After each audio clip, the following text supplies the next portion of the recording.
আর আমি তো অসুখ থাকবো আমাকে দেখে আপনার আসলে আমি দেখাই দিচ্ছি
যারা টিকিট প্রিন্টিং মেশিন থেকে কাটতে না পারে তার এই দিক দিয়ে কাটবে এই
দেশের নাগরিকদের বলবো, আর বিশেষ করে ঢাকার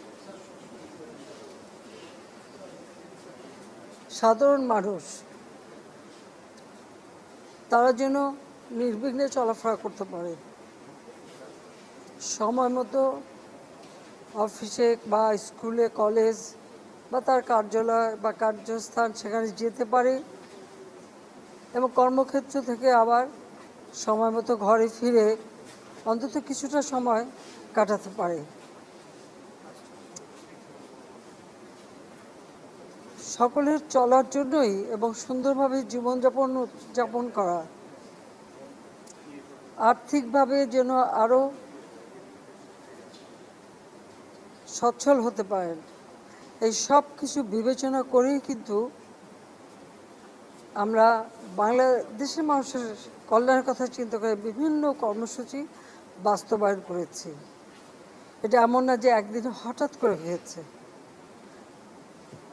আমরা আওয়ামী লীগ করি, বাংলাদেশের স্বাধীনতা জাতির পিতা বঙ্গবন্ধু শেখ মুজিবুর রহমানের নেতৃত্বেই আমরা অর্জন করেছি। দুঃখী মানুষের মুখে তিনি হাসি ফোটাতে চেয়েছিলেন, কিন্তু শেষ করতে পারেননি। যখন যুদ্ধ বিধ্বস্ত দেশটা গড়ে কেবল অর্থনৈতিক উন্নয়নের পথে যাত্রা শুরু, তখনই কিন্তু জাতির পিতা বঙ্গবন্ধু শেখ মুজিবকে হত্যা করলো এবং আমি তো আমার বাবা, মা, ভাই সব হারিয়েছিলাম। তারপর আমি ফিরে এসেছি সেই শোক ব্যথা বুকে নিয়ে। যে দেশের মানুষ রক্ত দিয়ে স্বাধীনতা নিয়ে চেষ্টা ব্যর্থ হতে পারে না, মানুষের জীবনমান উন্নত করতেই হবে। নিজের ছোট সন্তানদেরকে স্নেহ মমতা থেকে বঞ্চিত করেই আমি ফিরে এসেছি বাংলাদেশের মানুষের কাছে। আমি এটাও ঘোষণা দিয়েছি যে দেশের মানুষই আমার পরিবার। আমি সেই দৃষ্টিভঙ্গিতেই এই দেশটা উন্নয়ন করতে চেয়েছি। আর এটুকু দাবি করতে পারি, 2009 থেকে 24 পর্যন্ত এই বাংলাদেশ আজকে উন্নয়নশীল দেশের মর্যাদা পেয়েছে। আজকে বাংলাদেশের উন্নয়ন দৃশ্যমান। বাংলাদেশ আজকে বিশ্ব দরবারে মাথা উঁচু করে দাঁড়িয়েছে এবং যারা বিদেশে যায় তারা সেই সম্মানটা পায়, আগে যেটা পেত না। ভিক্ষুকের জাতি হিসেবে আমাদেরকে সবসময় একটা বঞ্চনা পেতে হতো, আজকে সেটা ছিল না। কিন্তু আমি জানি না যে এই যে প্রতিটি স্থাপনা তৈরি করেছি যেগুলি মানুষের সেবা দেয়, মানুষের জীবনযাত্রা সহজ করে, মানুষের জীবনকে উন্নত করে, ঠিক সেইগুলি ভেঙে সম্পূর্ণ নষ্ট করে দেওয়ার কি মানসিকতা। মেট্রো রেল, এই মেট্রো রেল করবার সময় অনেক বাধাবিঘ্ন আমাদেরকে পেতে হয়েছিল। সব কিছু অতিক্রম করে আমরা এই মেট্রো রেল তৈরি করে দিচ্ছি, সময়ের আগেই আমরা করতে পেরেছি। আজকে এই মেট্রো রেলে চড়ে সেই উত্তরা থেকে একেবারে মতিঝিল পর্যন্ত নির্বিঘ্নে মানুষ যাতায়াত করছিল এবং তাদের কত সময় বেঁচে যাচ্ছিল। দিনের পর ঘন্টার পর ঘন্টা ট্রাফিক জ্যামে আটকা পড়ে থাকার যে যন্ত্রণা, সেই যন্ত্রণা থেকে মুক্তি পেয়েছিলেন।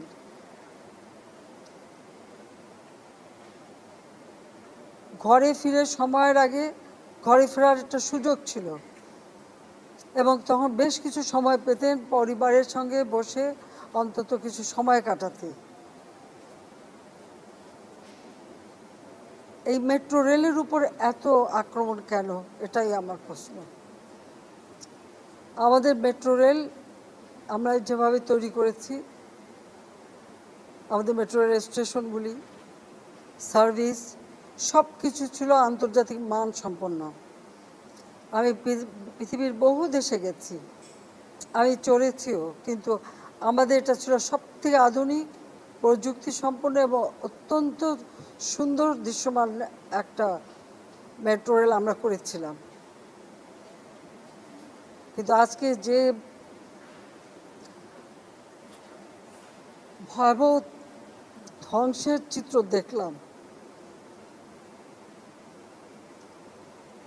এটা বিশ্বাস হতে চায় না যে এদেশের মানুষেরা করতে পারে, কিন্তু সেই কাজই করেছে। আর আমার দুঃখ লাগে 2018 সালে যখন ছাত্ররা কোটা বিরোধী আন্দোলন করলো, আমি সাথে সাথে সেটা মেনে নিয়ে ওটা বাতিল করে দিলাম। হ্যাঁ, এর বিরুদ্ধে মুক্তিযোদ্ধা পরিবার থেকে মামলা করা হলো। সেই মামলার রায় হলো এই 2024 সালের 5 জুন। সরকারের পক্ষ থেকে আমরা অ্যাপিল করলাম।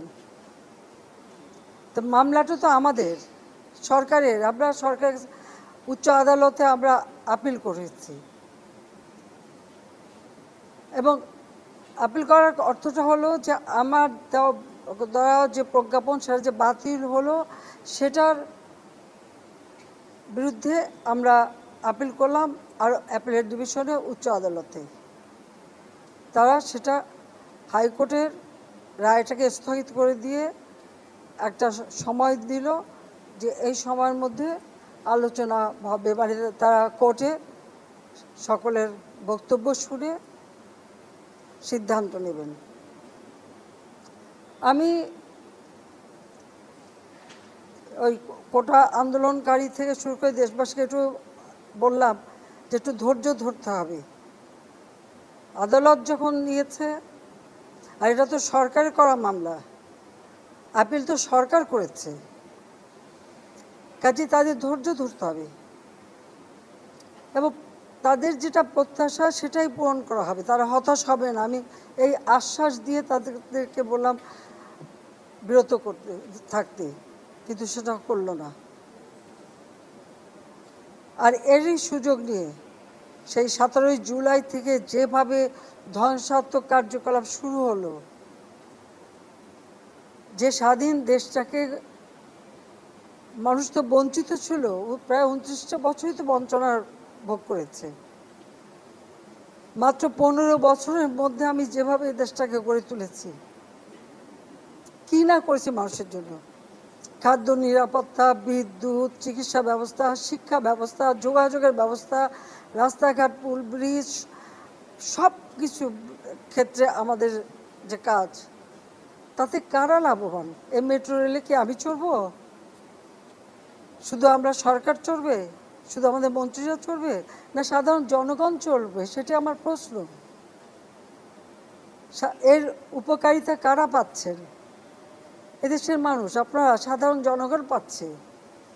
তাহলে এর উপর এত ক্ষোভ কেন? সেটাই আমার প্রশ্ন, যে আমরা বারবার অনুরোধ করা সত্ত্বেও আন্দোলন, কোটা বিরোধী আন্দোলন। এরপরেও হাইকোর্ট, উচ্চ আদালত রায় দিল। আমরা বারবার কথা বলেছি, বোঝাতে চেষ্টা করেছি। এমনকি এই কোটা আন্দোলনকারী তাদের সাথে আমরা আমাদের মন্ত্রীদের পর্যন্ত বসালাম। একটা কথা বলে যায়, ফিরে যায় আরেকটা করে। যে দাবি তারা করেছিল, সমস্ত দাবি শুধু মানা না, তার থেকে বেশি আমরা দিয়েছি, হাইকোর্টই দিয়ে দিয়েছে। তারপরেও কিন্তু এখন থামেনি। কেন থামেনি? আমি দেশবাসীর কাছে সেটাই আমি বিচার চাই। এখনও নাকি আন্দোলন করতে হবে দফা, প্রথমে 1 দফা কোটা সংস্কার করতে হবে। কোটা বাতিলও করে দিয়েছিলাম। আচ্ছা, কোটা সংস্কার হবে, আপিল করলাম, উচ্চ আদালত সিদ্ধান্ত দেবে। সেই জন্য পর্যন্ত তো ধৈর্য ধরতে হবে। যে কোনো নাগরিককে তো আইন আদালত মেনে চলতে হবে। সেটা না ওই 1 দফা পরে আসলো 4 দফা, তারপর আসলো 6 দফা, তারপর আসলো 8 দফা, তারপরে আবার 4 দফা, আবার ওই 4 দফাও হবে না, আরও 8 দফা। এইভাবে এমন একটা পরিবেশ সৃষ্টি, আর সেই সাথে সাথে এই ধ্বংসযজ্ঞ, মানে এই ধ্বংসযজ্ঞটাকে সুযোগ সৃষ্টি করে দেওয়া। ক্ষতিকার হলো আজকে মেট্রো রেল বন্ধ, কারণ এই স্টেশন যেভাবে ধ্বংস হয়েছে, এটা সম্পূর্ণ ডিজিটাল সিস্টেম, ইলেকট্রনিক সিস্টেম, সম্পূর্ণ মডার্ন। এটা তো কতদিনে ঠিক হবে আমি জানি না, কিন্তু কষ্ট পাবে তো মানুষ। আপনারাই কষ্ট পাবেন, দেশের মানুষই কষ্ট পাবেন, এই ঢাকা শহরের মানুষই কষ্ট পাবেন। ঘন্টার পর ঘন্টা আবার ট্রাফিক জ্যামে পড়ে থাকতে হবে, আবার কর্মস্থলে পৌঁছানো, আবার ফেরত আসা, দীর্ঘ সময় লাগবে। এবং ওই বসে ট্রাফিক জ্যামে কষ্ট পাওয়া, আপনাদের কষ্ট লাঘব করতে চেয়েছিলাম। তা আমি আপনাদেরকেই বলবো যে এই কষ্ট আমি লাঘব করতে চেয়েছি, এই কষ্ট আবার যারা সৃষ্টি করলো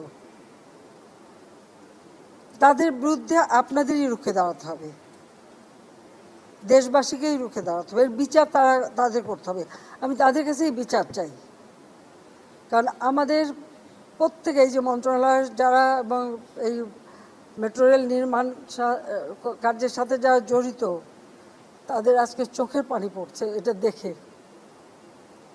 যে কিভাবে একটা দানবিক কর্মকাণ্ড এদেশে হলো আর কেন করলো। আমি তো দেশের মানুষের জীবনমান উন্নত করতেই তো কাজ করে যাচ্ছি এবং করেছি, তো এটা তো অস্বীকার করতে পারবে না কেউ। যে 15 বছর আগে 2008 পর্যন্ত এদেশের কি অবস্থাটা ছিল একবার চিন্তা করে দেখেন।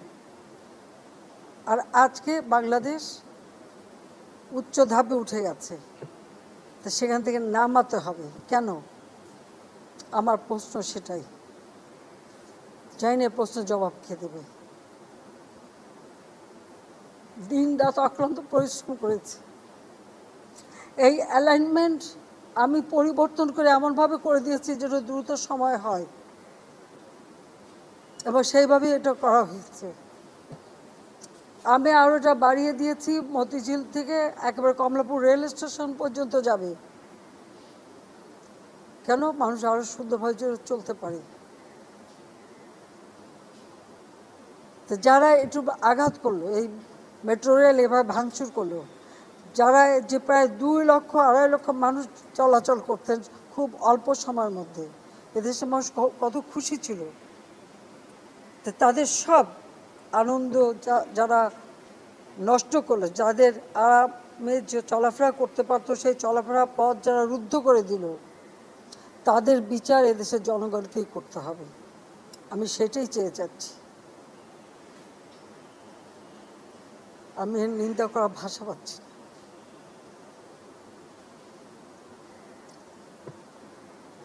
আপনার ধন্যবাদ।